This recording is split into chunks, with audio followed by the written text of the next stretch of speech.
January 29, Elihu reminds Job of God's justice.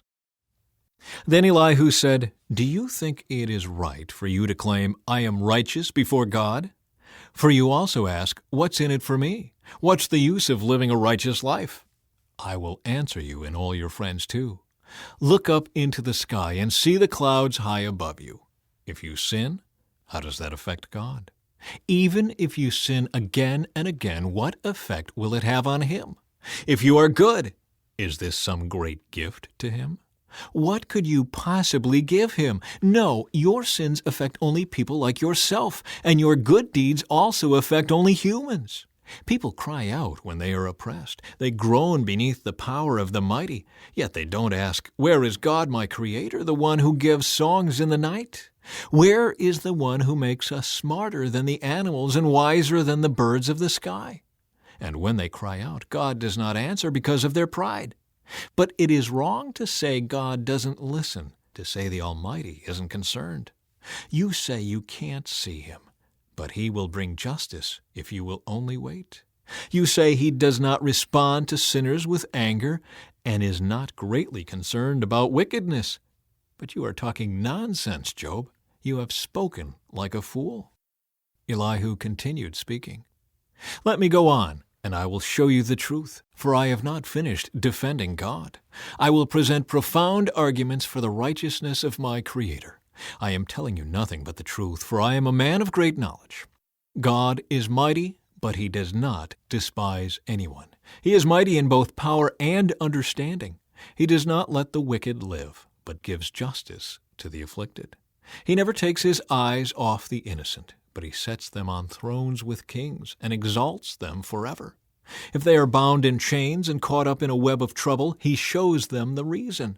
He shows them their sins of pride. He gets their attention and commands that they turn from evil. If they listen and obey God, they will be blessed with prosperity throughout their lives. All their years will be pleasant. But if they refuse to listen to Him, they will be killed by the sword and die from lack of understanding. For the godless are full of resentment. Even when He punishes them, they refuse to cry out to Him for help. They die when they are young, after wasting their lives in immoral living. But by means of their suffering, He rescues those who suffer, for He gets their attention through adversity.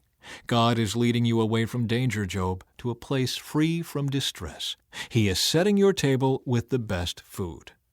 But you are obsessed with whether the godless will be judged. Don't worry, judgment and justice will be upheld. But watch out, or you may be seduced by wealth. Don't let yourself be bribed into sin.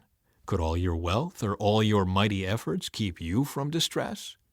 Do not long for the cover of night, for that is when people will be destroyed.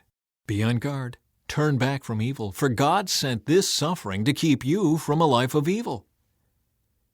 Elihu reminds Job of God's power. Look, God is all-powerful. Who is a teacher like Him? No one can tell Him what to do or say to Him, "You have done wrong."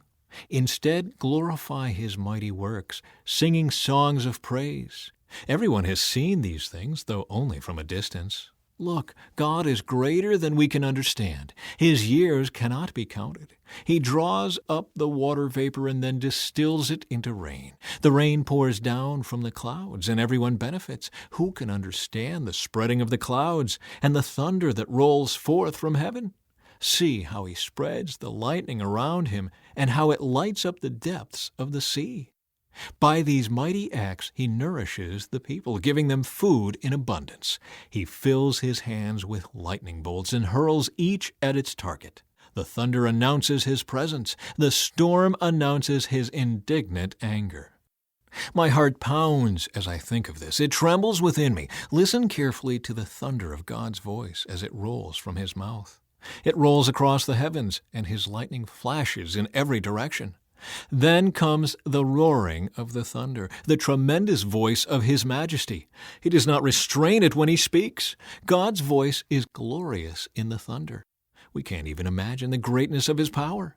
He directs the snow to fall on the earth and tells the rain to pour down. Then everyone stops working so they can watch His power.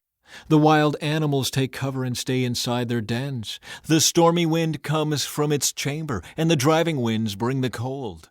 God's breath sends the ice, freezing wide expanses of water. He loads the clouds with moisture, and they flash with his lightning. The clouds churn about at his direction. They do whatever he commands throughout the earth. He makes these things happen either to punish people or to show his unfailing love. Pay attention to this, Job. Stop and consider the wonderful miracles of God. Do you know how God controls the storm and causes the lightning to flash from his clouds? Do you understand how he moves the clouds with wonderful perfection and skill? When you are sweltering in your clothes and the south wind dies down and everything is still, he makes the skies reflect the heat like a bronze mirror. Can you do that? So teach the rest of us what to say to God. We are too ignorant to make our own arguments. Should God be notified that I want to speak? Can people even speak when they are confused? We cannot look at the sun, for it shines brightly in the sky when the wind clears away the clouds. So also gold and splendor comes from the mountain of God. He is clothed in dazzling splendor. We cannot imagine the power of the Almighty, but even though he is just and righteous, he does not destroy us. No wonder people everywhere fear him. All who are wise show him reverence.